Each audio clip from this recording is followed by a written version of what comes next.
What's up, party people? It's your boy B2, and I got my friend here, Hernandez, and we're here for episode number 3. We got some topics for you. Let's get started. One of our topics we want to talk about today is about physical media. Yeah, I don't know if you know, but we're in this day and age now that physical media is starting to disappear. I'm a big fan of Blu-rays and 4K because for me, physical media, I want to keep it. Streaming services, it's on there. You don't have the rights to it and they can take it away. Yeah, that's the whole debate with that, honestly, isn't it? Yeah. Well, I mean, it's a debate, and I know the film industry in particular, they're not a fan of it because certain projects over the years, they just disappear because there's no physical media to begin with. Right. I've also read up a lot that it's kind of like a second release too for a lot of movies that don't do well in theaters. Mm-hmm, so that's kind of something that's moving forward could affect the kind of movies that are made. Right. A second chance to make revenue. Yeah. So a movie that's maybe more niche isn't going to make as much money back in theaters. Right. And streaming it has its positives. It's very convenient. You know what I'm saying? Subscription service, $20 a month, and you have access to this wide range of media. But certain movies that in particular I'm passionate about or I want a physical form of it simply because the quality of it, you know what I'm saying? I don't care what you say. Streaming, they say 4K or 1080p, but the physical form of that will always be better. Right. Yeah. No, absolutely. Mm-hmm. Honestly, bro, I'm just a collector, so I just like having a physical copy of shit. Oh, yeah. It's great, especially, owning the DVDs or Blu-rays to movies. Mm-hmm. And just all the special features that will come on there too. Especially as aspiring filmmaker. A lot of times directors will do, commentaries, and you get to see a lot of what they were thinking when it was being made. And, just the whole thought process. It's a nice extra added bonus. Yeah, to really understand the work and see how they went about making it, right? Behind the scenes, Yeah, for sure. It goes even further than just movies and stuff, even video games too, and manga and anime. Maybe are they trying to not have manga? Well, I don't see. How do you say that? Manga. Manga. How do you say that, Jeremy? Yeah. Manga, definitely manga. Right. Yeah, manga? I think manga's mangoes. Tangerines. But, tangerines. I don't think manga is an issue yet when it comes to that. I think it's more in America. I don't think Japanese are gonna let that happen, man. No. They have a system that just works. They're very rigid. It takes them a while to transition and stuff like that. You know what I'm saying? Right. They don't have too many streaming services in Japan. Oh, really? Yeah. They still focus predominantly on broadcast. Right. Yeah. So. Oh, that is so interesting. I didn't know that. Yeah. Just a different way of going about things. But over here, overseas, yeah, man, physical media is going away. Best Buy, they made an announcement about a month or two ago. They're getting rid of all physical media. I think sometime in April this year. Office what? Best Buy, they're getting rid of all physical media. Oh yeah, they are. Yeah. And I think Walmart mentioned it too because people are not really buying it. It's just sitting there. Right. Yeah. So that's a really big transition. Yeah, for sure. I'm kind of worried about it. Yeah, man, you're starting to scare me.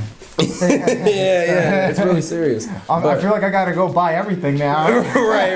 That's probably very expensive. It's funny too, though, man. I guarantee, the physical media now, it's going to be hard to get a hold of. Absolutely. That shit's probably going to increase in price in the future. Right, yeah. Getting a physical copy of your favorite movie. Mm-hmm. Especially if it ends up not being available on any streaming service for whatever reason. Right. It takes a long time to make these formats. Might be a good investment here, bro. Yeah, for real. The transition from 1080 to 4K, it takes a long time for an old movie to even get a 4K copy or whatever. Right. And it takes a lot of time, money, effort. And do you really get anything out of it as the businessman or the company? Because you put all this money and time into making this 4K copy, but when it's out there for the physical, for the retail, nobody buys it. I don't know. It's a weird situation. We're in the middle of it. Like I said, I want everybody to be aware. This is a really big deal. You might be losing some stuff you might never see again, and there's no guarantee it will be on any streaming service. So that's my public service announcement. Yeah. For real. But hold on, pause, bro. Legos. Yeah. There's some talk going around about I don't know if you're a fan of Banjo-Kazooie. No. Yeah, there's some talk about that coming back. Well, it's a Microsoft property like Minecraft is. Microsoft fans, they want Banjo because Banjo is owned by. Never died. Yeah. How are we talking about? Yeah. We're talking about physical media. I think you have some more guidance on it. Yeah, because I pretty much got to my point. Yeah, physical media is dying, and anything from video games to movies, DVDs and Blu-rays, they're all slowly disappearing, and you guys need to take advantage.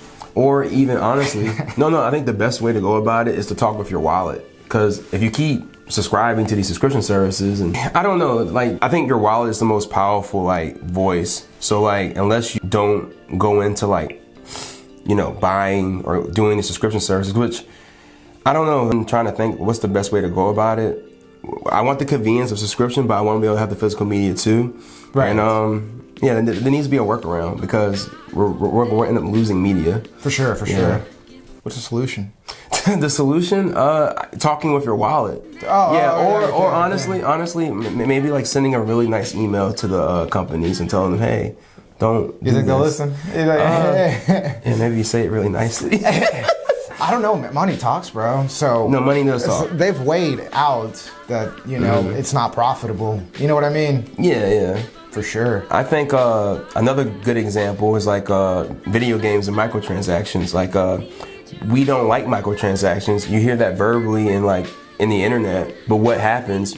We keep getting into it. Microtransactions, yeah. So like, it doesn't matter what you see on the internet. That's a true definition of like talking with your wallet. Like, don't be a part of the game. Yeah, don't get into that. Like Fortnite or any of these mobile games. You just put so much money into it. I have a friend, man. It's like Dragon Ball Legends. He's put $300 into that game, and I'm just like, bro, are you good? Yeah, just to be part of that competitive atmosphere. But like, at the end of the day, is it really worth it? No, there's no value into that. Yeah, so that's my high level opinion on it. And one last thing, music too is the same way. And I am part of the issue, because look, buying all the songs I have downloaded on my phone right now, I don't have the money for that. Right. On top of you buy music? Wait, I mean, sometimes, yeah. Oh, really? If I can, if it's like an album, like a Black Eyed Peas album, I'll get the physical copy. Okay. I want that. Yeah, most of my songs I enjoy, I don't own them. It's part of the subscription service. The moment I stop paying for that subscription service, do I own it? No, they'll take that shit away from me. Right. Yeah. And that kind of sucks. That's always in the back of my head. I don't own any of this. I remember it was like the Starboy album by The Weeknd, 2016 when it came out. Anyway, long story short, it was like a year ago. I was looking for it on my phone, couldn't find it. I was like, where's Starboy at? I go to it all the time.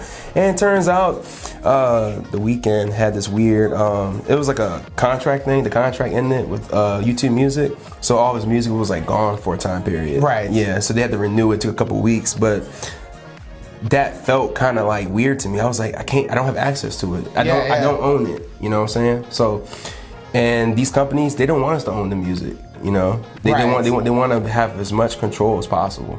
So, something to think about. Yeah, a lot of this stuff now that we don't own. The more it becomes virtual. I mean, it's even no different from, credit cards and stuff too. Like monthly payments, like, or even like a car, you know what I'm saying? Right. You don't own that car until you finish making the payments on it. So. Right. Yeah. Do you carry cash on you ever? No, I don't. It's kind of a hassle, actually. Right. I know it's a physical currency. Yeah. Yeah, the convenience. It makes you wonder, man. No, you're right. Is money real? It's just like a figure that look at. It's funny. It's almost like you're hitting on my point. It's like everything I'm saying means nothing, because like, I don't carry cash on me, and I preach physical media. Yeah. It's like that looks like a Trump card. Like, I don't know what you're trying to do. Yeah. No. Yeah. That's a good point, but no, I didn't even think about it to that degree. Yeah, probably or did I? Yeah, you need to have a private conversation after this. Yeah, make sure we're on the same page. But yeah, man. You gotta have some cash on you, bro. You never know when shit's gonna hit the fan. No, yes. In the country, in these rural areas, not everybody does tap to pay. Not everybody does debit card, believe it or not. Yeah, for sure. Yeah, it's good to have cash. Some people will only talk if you have cash. Yeah.